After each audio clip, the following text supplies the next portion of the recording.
بسم اللہ الرحمن الرحیم الحمدللہ رب العالمین والعاقبۃ للمتقین وآلہ طیبین الطاہرین المعصومین وصلی اللہ علی محمد وآل محمد فاسألوا اہل الذکر ان کنتم لا تعلمون وبہ نستعین۔ السلام علیکم ورحمۃ اللہ وبرکاتہ۔ ناظرین کرام، سلام عرض کرنے کے بعد آج ہم اپنے نئے درس کے ساتھ اور اپنے قرآن کے 10ویں پارے کے خلاصے اور چند اہم نکات کے ساتھ آپ کے سامنے حاضر خدمت ہوئے ہیں۔ اور جس طرح ہم ہر سپارے میں جس طرح سے پہلے سپارے کو چھوڑ کر ہر سپارے میں قرآن کے سپارے کے دو حصے تقسیم ہو رہے ہیں، اور اس ہر سورہ کا جو ابتدائی حصہ ہے وہ ہر اگلے سپارے کے جو ہے وہ ابتدا میں آ رہا ہے، اور اس کا انتہا جو ہے وہ پھر اگلے سپارے کی ابتدا میں آتا ہے۔ تو اسی طرح اس 10ویں سپارے کے اس درس کے بھی 2 حصے ہیں، اور اس میں سورہ انفال کا جو بقیہ حصہ ہے اس کو جو ہے وہ ذکر کیا گیا ہے۔ تو ہم انشاءاللہ سورہ انفال کے بقیہ حصے کے اہم نکات کی طرف اور ان کے چند اہم عناوین کی طرف انشاءاللہ اور خلاصے کی طرف آپ کو لے کے چلنا چاہیں گے، اور اس عبادت میں انشاءاللہ آپ کے ساتھ مل کر جو ہے وہ حاضر شریک رہیں گے۔ تو اس میں جو پہلا حصہ تھا وہ جو ہے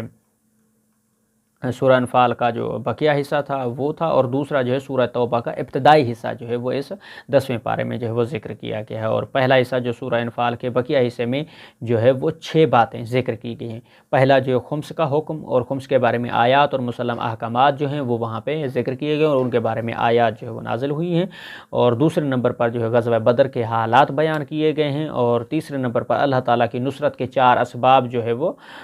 بیان کیے گئے ہیں، اور چوتھے نمبر پر جنگ سے متعلق ہدایات اور رہنمائی جو پیش کی گئی تھی وہ وہاں پر موجود ہے، اور 5ویں نمبر پر جو ہجرت اور نصر کے جو فضائل ہیں ان کو جو ہے وہ بیان کیا گیا ہے، اور 6 نمبر پر اس دنیا میں انسان کے اختیار رکھنے کی تائید ہے۔ اور پہلے نمبر کی انشاءاللہ نقطے کی طرف ہم وضاحت کی طرف مختصراً چلتے ہیں کہ خمس کا حکم جو ہے وہ کیا ہے،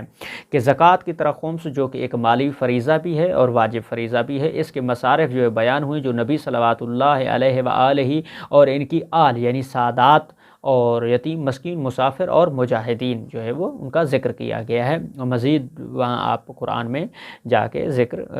جو ہے وہ ملاحظہ فرما سکتے ہیں۔ اور اس طرح سے دوسرا جو نقطہ ہے وہ ہے غزوہ بدر کے حالات، جس میں نمبر 1 جو ہے وہ کفار مسلمانوں کو اور مسلمان جو ہے وہ کفار کو تعداد میں کم سمجھے، اور ایسا اس لیے ہوا کہ اس جنگ کا ہونا اللہ کے ہاں طے ہو چکا تھا۔ اور دوسرا نقطہ یہ ہے کہ شیطان مشرکین کے سامنے ان کے اعمال کو مزین کر کے پیش کرتا رہا، اور دوسری طرف مسلمانوں کی مدد کے لیے آسمان سے فرشتے جو ہے وہ نازل ہوئے۔ اور تیسرا نقطہ جو ہے وہ کفار جو ہے وہ غزوہ بدر میں ذلیل و خوار ہوئے، رسوا ہوئے۔ اور تیسرا نقطہ اللہ تعالیٰ کی نصرت کے جو وہ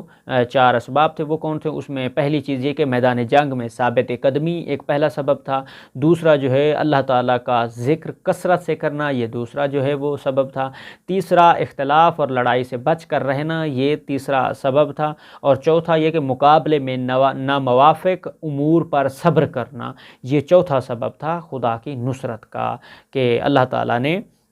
جو ہے وہ نصرت کی۔ اور اسی طرح سے جناب جو ہے دشمن سے مقابلے کے لیے چوتھا جو نقطہ تھا کہ ہدایات اور رہنمائی جو پیش کی گئی ہے کہ خدا نے ہمیں ہر موقع پر ہماری کس طرح سے مدد کی، یہ ایک ہمیں پیغام ہے اور ہمارے لیے متوجہ ہونے کا مقام ہے کہ دشمن سے مقابلے کے لیے آیت نمبر 47 اور 45 میں 7 ہدایات جو ہے وہ دی گئی ہیں۔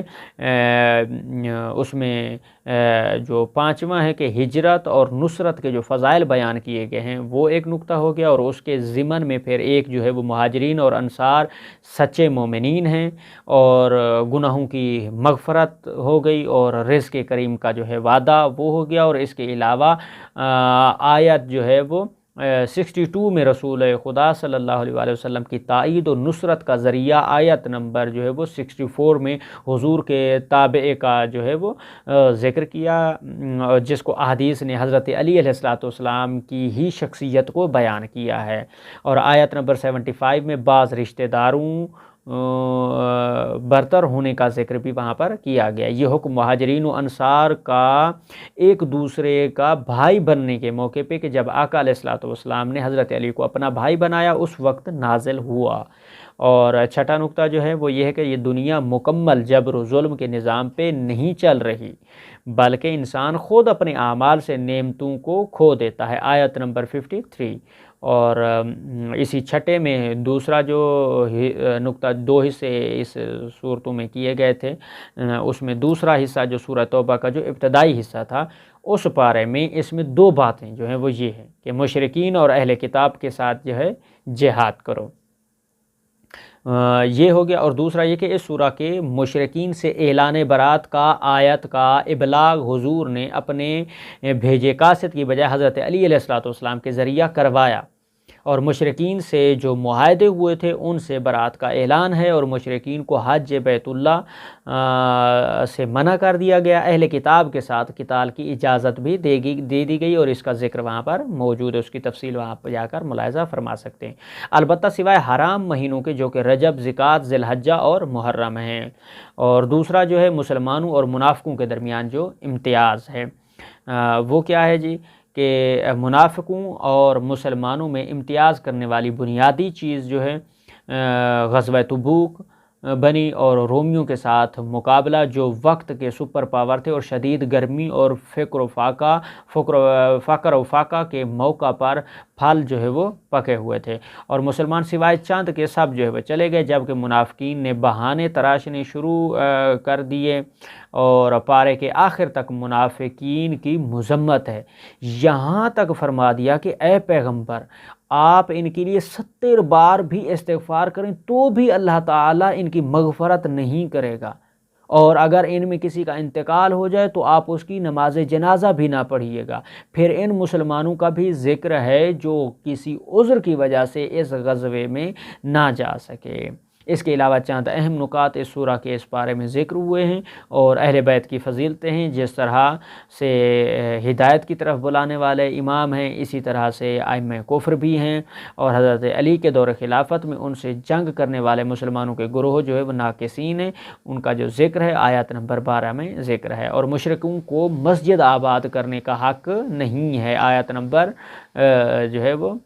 17 میں، اور اس طرح مسجد کو آباد کرنے کی اہمیت آیت نمبر 18 میں ذکر کیا گیا، اور مومنین کو جن کا مصداق احادیث نے حضرت علی و عباس کو جو ہے وہ شامل حال کیا ہے۔ تو ناظرین کرام، آج کے اس 10ویں پارے کے اجمالی تعارف، خلاصے اور عنوان کے ساتھ انشاءاللہ ہم آپ سے اختتامی اجازت چاہتے ہیں، اور نئے اگلے کل کے انشاءاللہ 11ویں درس کے ساتھ، قرآن کے 11ویں پارے کے ساتھ انشاءاللہ خلاصے اور چند اہم نکات کے ساتھ ہم آپ کے سامنے حاضر خدمت ہوں گے۔ فی الوقت کے لیے آپ لوگوں سے اجازت چاہتے ہیں، التماس دعا، اللہ حافظ۔